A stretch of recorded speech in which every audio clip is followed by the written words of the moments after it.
It is the smell you would have noticed first, not the dying. That came later. The smell.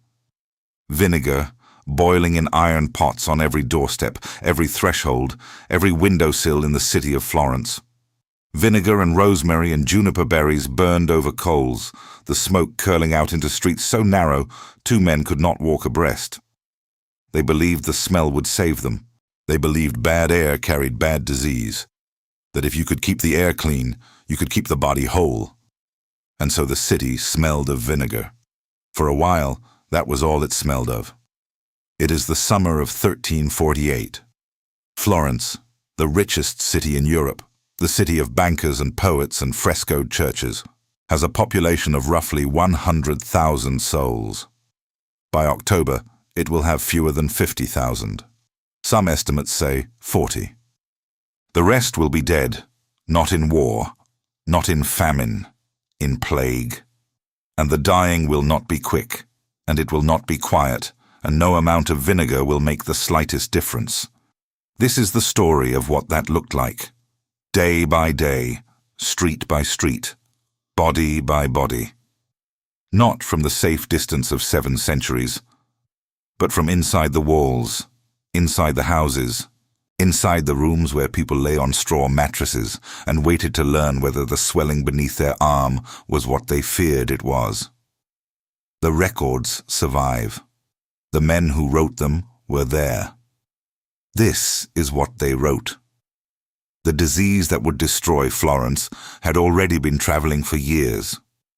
It began, or so the best evidence suggests, somewhere on the Central Asian steppe, possibly in the lands north of the Caspian Sea, in the late 1330s. It moved along trade routes. It moved with merchants, with soldiers, with fleas riding in the fur of black rats that nested in grain sacks and wool bales, and the dark, warm holds of trading ships. It moved west, steadily, for a decade. By 1346, it had reached the Crimean Peninsula. By October of 1347, it arrived in Sicily, carried by Genoese trading galleys that had sailed from the port of Caffa on the Black Sea. The men on those ships were already dying when they reached the harbor of Messina. The Sicilians saw the swellings. They saw the black discolorations on the skin. They turned the ships away. It didn't matter. The rats had already left the ships. The fleas had already left the rats. And the bacterium, Yersinia pestis, though no one would name it for another 500 years, had already entered the city. From Sicily, the plague moved north through the Italian peninsula with a speed that still unsettles epidemiologists. Pisa fell in January 1348, Genoa in February. By March, it had reached Tuscany, Florence, dense, walled, its streets packed with people living in quarters that would horrify a modern health inspector, was not a question of if. It was a question of when, and the city had no idea what was coming.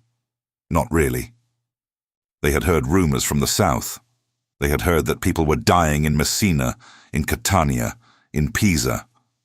But rumors of plague were not uncommon in medieval Italy. Disease was a constant companion. What they did not understand, what no one in Europe understood in 1348, was scale. They could not imagine a disease that would kill not dozens, not hundreds, but tens of thousands, in a single city in a single summer. The mathematics of exponential contagion did not exist as a concept. The germ theory of disease would not arrive for another 5 centuries. What they had was Galen. What they had was Hippocrates. What they had was the theory of miasmas, that disease traveled in corrupted air, and that the cure was to purify the air with fire, with vinegar, with aromatic herbs. So they boiled their vinegar, and they waited. Florence in the spring of 1348 was a city at the peak of its medieval power. The great banking houses, the Bardi, the Peruzzi, the Acciaiuoli, had lent money to kings. The wool trade filled the warehouses along the Arno. The painter Giotto had died only 11 years earlier, in 1337, but his frescoes still shone on the walls of Santa Croce. The city was building, slowly, expensively, stubbornly, its great cathedral, the Duomo, whose dome would not be completed for another century. It was a city that believed in its own permanence. Most cities do, before the thing that proves them wrong. The man who would leave the most famous account of what happened next was 35 years old. His name was Giovanni Boccaccio. He was a writer, not yet a famous one. He was the illegitimate son of a Florentine merchant, educated in Naples, returned to Florence in the early 1340s. He was tall, by the standards of the time, perhaps 5'7". He had a broad face, dark eyes, a tendency toward heaviness that he would fight for the rest of his life. He was, in the summer of 1348, living in Florence with his father. His father would not survive the year. Boccaccio would later write the introduction to his masterwork, the Decameron, as a direct eyewitness account of the plague in Florence. It is one of the most important pieces of reportage in Western literature, not because it is beautiful, though it is, but because it is specific. He names what he saw. He names what he smelled. He names the ways people behaved when they understood that the world they had known was ending, and that no authority, not the church, not the government, not medicine, could stop it. The second witness is less famous, but no less valuable. His name was Marcione di Coppo Stefani, a Florentine chronicler who wrote a detailed history of his city. His account of the mass burials is the one that survives most vividly, the one historians return to when they want to understand what it meant, physically, logistically, to dispose of thousands of dead in a walled city in summer.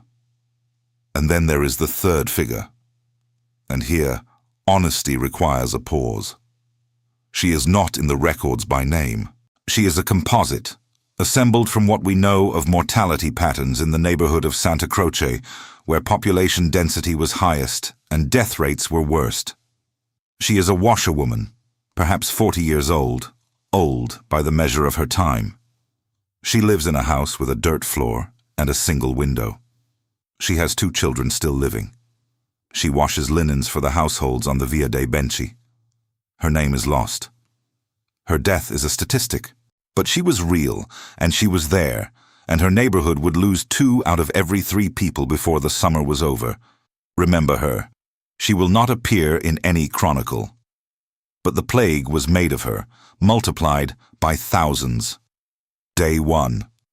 Or rather, what the records suggest was the first day anyone in Florence understood that the rumors from the south had become local. It is early spring, March perhaps, or the first weeks of April. A man in the Oltrarno, the district south of the Arno, develops a swelling in his groin. It is the size of an egg, hot to the touch. He has a fever. He has a headache so severe he cannot open his eyes. Within 2 days, the swelling has darkened. Within 3, he is dead. His neighbors know what this is. They have heard the stories. Day 3. 2 more cases in different parishes. The city government does not yet act. Disease in medieval Florence was common. Dysentery, typhus, smallpox, all moved through the population in waves. A few sick men in spring was not by itself cause for alarm, but the swellings, the buboes, the dark lumps in the groin and armpits and neck, those were different. Those had a reputation that preceded them by months. By the end of the first week, the numbers are still small, perhaps a dozen dead, perhaps 2 dozen. But the pattern is clear. The disease moves through households. One person sickens, and within days, everyone who shared that house, that bed, that table, is sick as well. Boccaccio would later write that the disease passed from the sick to the healthy, the way fire passes through dry wood. He was not exaggerating. The smell begins to change.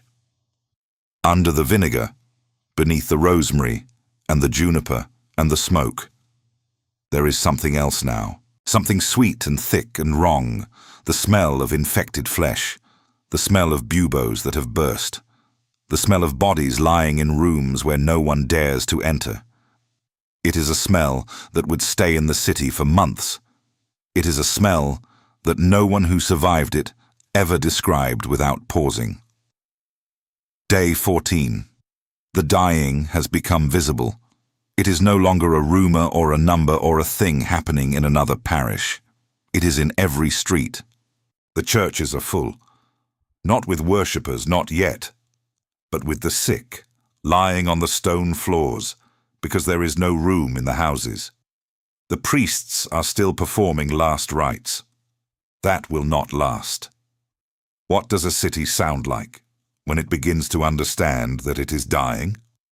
The records tell us, in fragments, bells.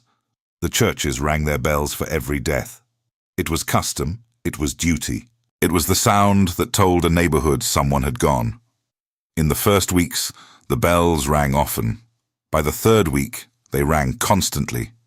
And then, and this is the detail that appears in more than one account, they stopped. Not because the dying had stopped, because there was no one left to pull the rope. By the third week, the city government has begun to act, too late, in ways that would have made no difference regardless. They ordered the streets cleaned. They banned the sale of certain foods. They appointed officials to remove the dead. But the dead were accumulating faster than anyone could move them. The narrow streets of Florence, the same streets you can walk today, the same stone, the same width, were not designed for carts full of bodies. And the men willing to carry the dead were fewer every day, because the men who carried the dead often became the dead. The heat made everything worse. July in Florence is hot, 35 degrees Celsius, sometimes more. Inside the walls, with no breeze, with the river low and sluggish, with the smoke from the vinegar fires hanging in the air, the temperature in the streets would have been unbearable even without the plague. With it, the heat accelerated everything. Decomposition, smell, fear.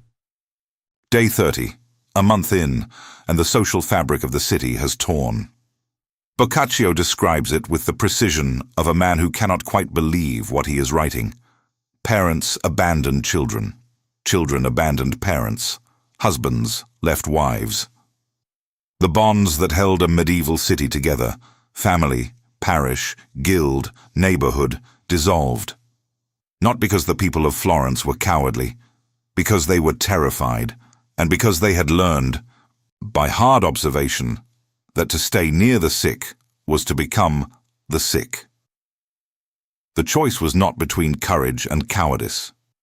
It was between dying and leaving. Some chose a third path. Boccaccio describes groups who locked themselves in houses, ate the best food, drank the best wine, and refused to speak of the plague at all. Others went the opposite direction, roaming the streets, drinking in taverns, breaking into abandoned houses, living as if every day were their last, because for many of them it was. And in the neighborhood of Santa Croce, in a house with a dirt floor, the washerwoman is sick. She noticed the swelling 2 days ago. She knows what it means. Everyone knows by now. Her children are with a neighbor, or perhaps the neighbor is already dead. The records do not say. The records on this question are silent. By the end of the second month, the system of burial has collapsed entirely. The church graveyards are full. Not full in the way a modern cemetery fills up, gradually, over decades. Full in the way a pit fills up. Because that is what they have become. The dead are brought to the churches on wooden planks, sometimes 2 or 3 bodies stacked on a single plank, carried by men who are paid, and paid well, because no one would do this work for free, and who wrap their faces in cloth soaked in vinegar, and who walk quickly and who do not look down. It is worth pausing here, before what comes next. Marcione di Copo Stefani described the mass graves. His account is the one that historians have quoted for 700 years, and it is the one that is hardest to read. he wrote that the bodies were placed in trenches, large trenches, dug outside the churchyards when the churchyards could hold no more. The bodies were laid in rows, then a thin layer of earth was thrown over them, then another row of bodies, then more earth. He compared it, and the comparison has never been forgotten, to making lasagna. A layer of pasta, a layer of filling, a layer of pasta, a layer of bodies, a layer of earth, a layer of bodies. He was not being poetic. He was being precise. The climax of the plague in Florence came sometime in July or August of 1348. The exact peak is impossible to determine. By that point, no one was counting anymore. The notaries who recorded deaths had themselves died or fled. The priests who performed last rites had died or fled. The gravediggers had died. The physicians, such as they were, had died. The government officials who were supposed to manage the crisis had, many of them, died. There was no one left to count. The city had become a machine with no operators. The bells did not ring. The markets did not open. The workshops did not produce. The courts did not sit. The churches, some of them, were locked. Their priests gone, their altars bare. Livestock wandered the streets. Dogs, unfed, turned feral. Boccaccio describes cattle walking into empty houses, finding no one, and walking out again. He describes pigs rooting in the streets and dying. The plague killed animals too, though less reliably than it killed men. And the smell. The smell was the city now. There was no street without it. There was no hour without it. The vinegar still boiled on some doorsteps, the doorsteps where someone was still alive to boil it. But it was a gesture, nothing more. A ritual continued out of habit by people who no longer believed it would help. Under the vinegar, under the smoke, under the rosemary and the juniper, the smell of plague was everything. It was the air. It was the taste in every mouth. It was the thing that woke you at night and the thing that greeted you at dawn. It lasted 4 months. 4 months. From the first deaths in spring to the slow, exhausted tapering in the autumn. 120 days, give or take. And in those days, somewhere between 50 and 60,000 people died in a city that had held 100,000. The numbers are estimates. They have to be, because the record-keeping collapsed along with everything else. But the estimates are consistent, and they are staggering. More than half. Gone. Not gone in the way a war takes people, selectively, by age and sex, mostly young men. Gone indiscriminately, old and young, rich and poor, men and women, priests and thieves, the banker in his palazzo and the washerwoman in her house with the dirt floor. The plague did not distinguish.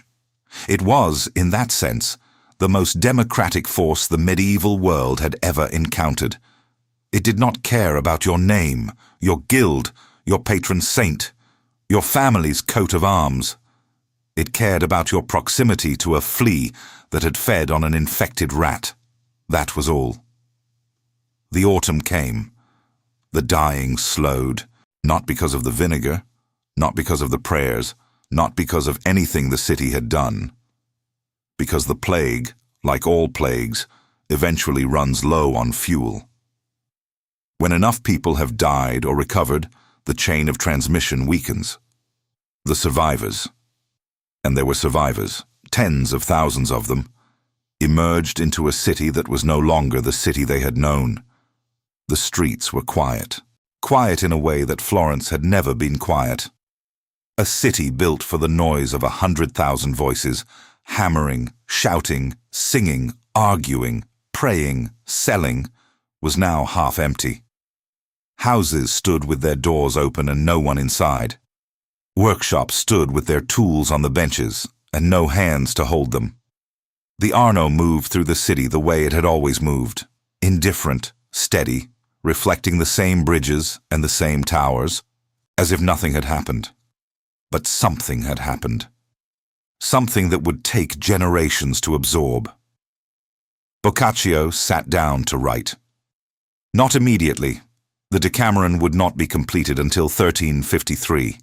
But the introduction, the frame, the account of the plague, was written from memory so vivid it reads like journalism. He wrote of parents who would not touch their children. He wrote of servants who demanded enormous wages to care for the sick, and who died alongside them. He wrote of women who, in their final hours, exposed their bodies to male servants without shame, not from desire, but because modesty, like everything else, had been stripped away by the scale of the dying. He wrote it down because someone had to. Because if no one wrote it down, the people who died in those 4 months would be nothing but a number.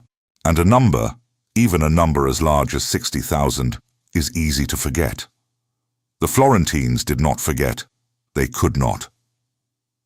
The city that emerged from the plague of 1348 was a different city, not just smaller, but fundamentally altered in its relationship to God, to authority, to the future. The church, which had promised protection and delivered nothing, lost a measure of trust it would never fully recover. The feudal bonds that had held the economy together weakened because labor, suddenly scarce, became valuable in a way it had never been before. A peasant who survived the plague could demand higher wages, better terms, a different life. Many did. The word quarantine comes from this plague. Not from Florence specifically, but from the Venetian response. 40 giorni, 40 days of isolation imposed on ships arriving from infected ports. It is a word that every person alive today knows. It is a word that entered every language on earth. And it was born in the summer of 1348, in the desperate, failed, too late attempts of Italian cities to hold back a disease that had already passed through every door. The documents survive. The death registers of Florence, incomplete, chaotic, heartbreaking, are preserved in the Archivio di Stato in the city centre, in a building that Boccaccio might have walked past. Scholars still study them. They count the names, the dates, the parishes. They track the wave of death as it moved through the city, neighborhood by neighborhood, street by street. The data is there. 700 years of it, in ink on parchment, in handwriting that sometimes grows shaky toward the end of a page. And you wonder whether the hand that shook was tired, or frightened, or already sick. The Piazza Santa Croce, where the washerwoman lived, where the death rate was highest, where the trenches were dug and the bodies were stacked like Stefani's lasagna, is today one of the most visited squares in Florence. Tourists sit on its steps and eat gelato. Children run across the stones. Street vendors sell leather bags and prints of Botticelli. The Basilica of Santa Croce, behind them, holds the tombs of Galileo, Machiavelli, Michelangelo. It is a place of beauty and light and expensive coffee. Beneath the stones, beneath the foundations, beneath the layers of centuries, the bones are still there. Not metaphorically, literally. Construction projects in the area have uncovered mass graves, the same graves Stefani described, as recently as the 20th century. The dead of 1348 are still in the ground. They are under the gelato shops. They are under the leather vendors. They are under the feet of every person who walks across that square without knowing what happened there. You can stand in the Piazza Santa Croce on a July afternoon, in the same heat, and smell the same river, and hear the same bells. They ring again now, on schedule by machine, and for a moment, if you are quiet, you can almost feel the weight of it. The weight of a city that lost half its people in a single summer and kept standing. The buildings are the same buildings. The stones are the same stones. The Duomo, which the dead of 1348 never saw completed, rises above the skyline exactly as they imagined it would. And no one boils vinegar on the doorsteps anymore. No one has for a very long time. But the doorsteps are still there. The same doorsteps, the same stone, and beneath everything, beneath the noise and the tourists and the 700 years of forgetting, the smell, if you believe the chroniclers, never entirely went away. It sank into the walls. It sank into the stone.